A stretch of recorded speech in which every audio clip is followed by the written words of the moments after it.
What's going on, y'all? Welcome to Breaking Mediocrity. If you're on a path to financial freedom, join me. Now, let's do this together. All right, I'm going to get right to it. I want to talk about 10 incredible ways you can save money. Now, these are 10 simple ways that you can save money that may not seem like a lot, but if you really put your mind to it and start saving money doing these little tips of your everyday life, you can have more money in your bank account. Because the main thing is that, in order to get to financial freedom, you got to do two things. One, you got to reduce your spending, and two, you got to make more money. But problem is, if you're trying to make more money, building takes a process. So during that process, you're going to have to reduce your spending. So I'm going to show you 10 ways that you can reduce your spending. So let's not waste any time.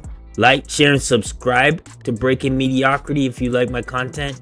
I'm your host, D.A. Bourne, Christian fiction author. Let's go. All right, here we go. Number one. How about this? Cut down on shopping. Pretty simple, right? You know what? If you got clothes you want to purchase, if you need to purchase, you purchase them. But if you don't need to purchase, then don't purchase them. You know what? The thing is, you don't always have to get the latest clothes out there. And I'm adding gadgets to this too. You don't need to get the latest gadgets. If you got a nice working cell phone, just because the new iPhone or new Samsung Galaxy came out doesn't mean you have to go buy it. Why buy it or increase your phone plan just so you get in a phone that has a better camera or something that has more memory? If your phone is good, or if your clothes are still in good, very nice condition, then why do more shopping to get more stuff? All right. If you cut on your gadgets and your shopping for clothes and all that thing, you'll be surprised how much money you actually save. All right. Number two, cut down on online subscriptions. I know you go on your phone, you're scrolling, and everybody wants you to subscribe to this, subscribe to that, and then next thing you know, you got all these subscriptions. The thing is that you don't use a lot of them. So sometimes what you need to do is just cancel them. And I'm going, especially let's go towards streaming services, okay?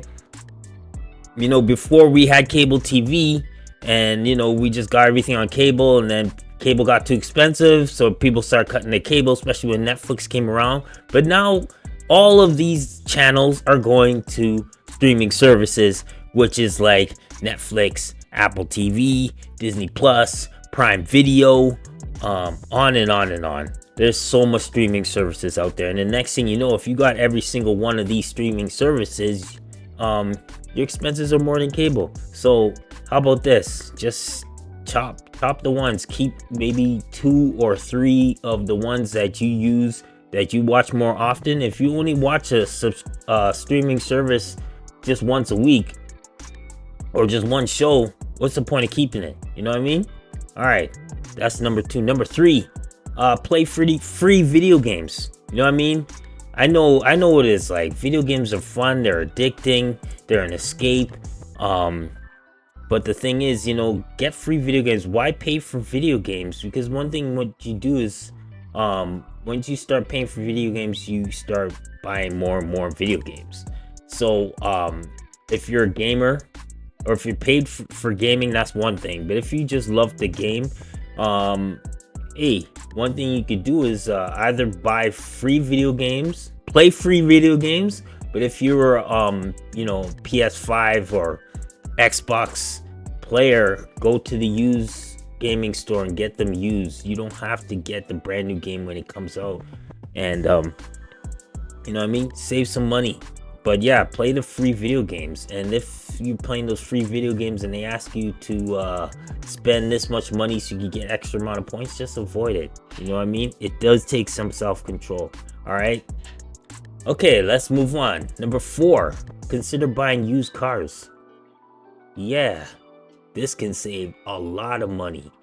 I know the idea. I want a brand new car because when I get this new car, I don't want to have any issues with it. I could just drive it. Everything is in mint condition. But here's the thing. The moment that car leaves the parking lot, the new car leaves the parking lot, it depreciates in value. A brand new car is not an investment. It is a liability. Um, Unfortunately, because cars don't get better, they get worse over time. So what you want to do is just buy a used car. And I'm not saying buy a 20-year-old car. I'm saying get a car that's 2 or 3, 4 years old. You know what I mean? And even a car that's 1 years old decrease in payments. So yeah, get used cars. Buy a used car. Don't get on you know a brand new car, because most of the time if you get a new car, most people do not pay it in cash. They have to make monthly payments, and these new electric cars, man, there's some high payments. So you know what, use used cars until you are making that money to afford maybe no, correction, even if you are heading to financial freedom, I do not recommend getting a new car unless you're gonna pay it in full. All right, but they depreciate, so what's the point of getting a new car anyway? All right, so how many have we gone through? 1, 2, 3, 4. Number 5, spend less on gifts for family and friends. Ooh, is a big one. So when it comes to birthdays, when it comes to Christmas, set a budget. You know what I mean? Don't feel like you gotta spend 50 to 100 bucks on all of your family and friends. This is why a lot of people go into debt, credit card debt at Christmas time, because they're buying so much gifts. Man, just set a budget. Just say, hey, your child's going to a birthday party, and say, you know what, the gift has to be under $30. You know what I mean? Including tax. You're not gonna lose a friend because you got them an inexpensive gift. It's about, if you're losing friends because of the price of your gift, then you don't deserve to have them as a friend anyway. So, but that being said, there's some very good stuff you can get them that is very inexpensive. Like, I mean, Christmas, I'm even considering, hey, get some financial books and give them out to family and friends, because a $20 book can change their life. And who knows, they get that mindset, become a millionaire. That $20 seems absolutely nothing, right? It seems priceless. So all right, that's 1, 2, 3, 4, 5. Number 6, use coupons. Use coupons when you go for groceries or dining out. Okay, don't be ashamed to use coupons. Coupons can save you money. So if you sometimes you go through those flyers and you see these coupons, save $1 here, save $2 there, use them. You know what I mean? It might be a brand new product. It might be a brand new grocery item that you've never used before. But if you feel like you may need it, then why not? Use those coupons. I remember back in the day, they used to have these big coupon books. We used to, for fundraisers. My wife brought it up the other day. And it was like a big thick book of coupons. Those were really good. I don't know if they have those anymore, but those were really good, especially when you're going out to eat, even for car rentals, it was just great. But anyway, if you see coupons, cut them out, use them, especially the takeout coupons. Sometimes they do save quite a few dollars if you use those coupons. So like I said, coupons aren't as valuable as they used to be, but they're still worth something. You can still save some money. All right, so let's go to number 7. Cancel your gym membership. Now, this comes with caution. If you are a consistent person that goes to the gym, like if you go 3 days a week, at least 3 days a week, I'll even say if you go 2 days a week, keep your gym membership, especially if you're consistent, because going 2 days a week and 2 hard workouts, I consider that consistent. I consider that pretty good. But if you're only going once a week or less, and you got this thing coming out of your bank account every single month, either put the membership on hold or just cancel it, because it is just taking money out of your account that you can use for something else. You know what I mean? So, because if you're only going once a week, that means you're not being very consistent. And I know what you're saying. Oh, but I do intend to get back in the gym. Well, when you intend to go back in the gym, then you put your membership back on. Like, I know I'm going to go back to the gym this summer, but in the meantime, I'm not paying nothing on my membership. You know what I mean? So, yeah, cancel gym memberships. All right. So that's number 7. Number 8. If you're gonna go take out, choose happy hour. Choose the happy hour times. All right. A lot of dining restaurants have happy hour times where you can get discounts on going out to eat. Now, some people like to go out late to eat, but you know what? It benefits you if you go during a time when it's a discount. I know I'm going out with the men's group tonight.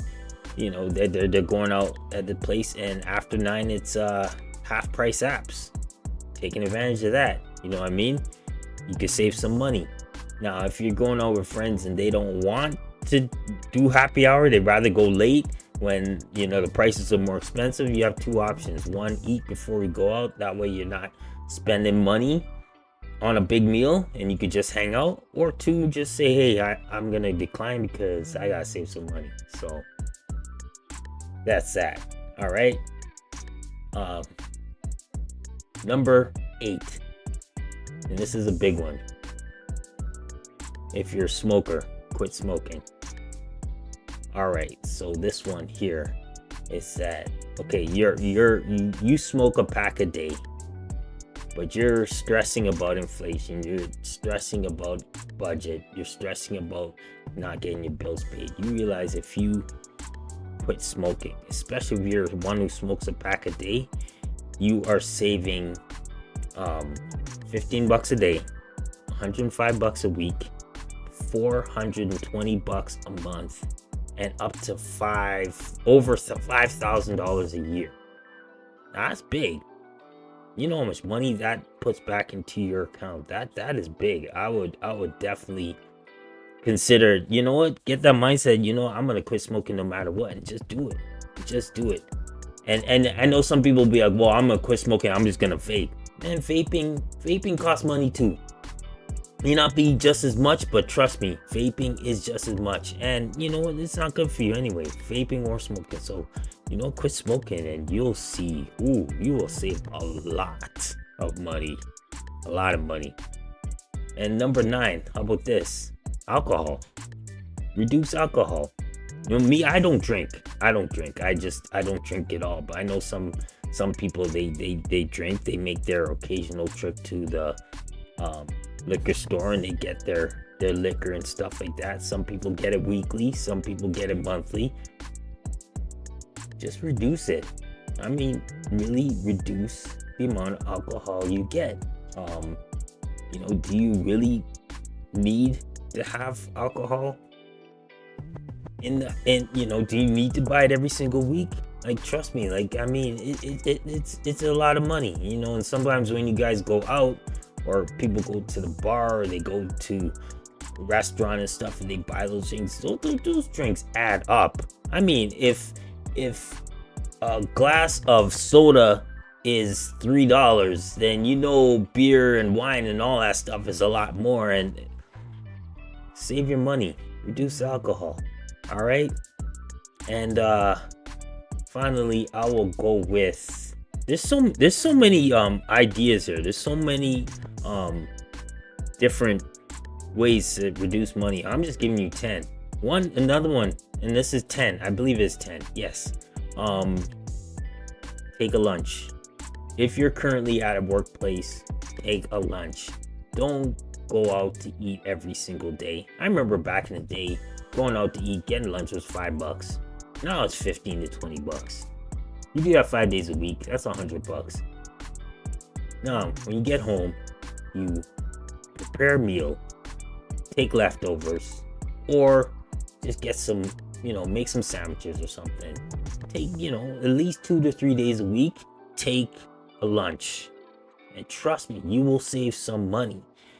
And if you really can, I mean, I would even reduce it to just take out just once a week. You know what I mean? And it really will reduce that money. I mean, reduce the spending and put more money in your bank account. All right. So those are 10 tips right there. And there's a lot more that you can do to reduce spending and have more money in your account at the end of the week, end of the month. Because if you're heading towards financial freedom, these are some tips that you need to do. All right, link me up in the comments. Tell me how you save money. Tell me the tips that you like, what you don't like. I'm here for it. You know what, we're in this journey of financial freedom together. Like, share, and subscribe. This is Breaking Mediocrity. I'm out. Blessings. Peace.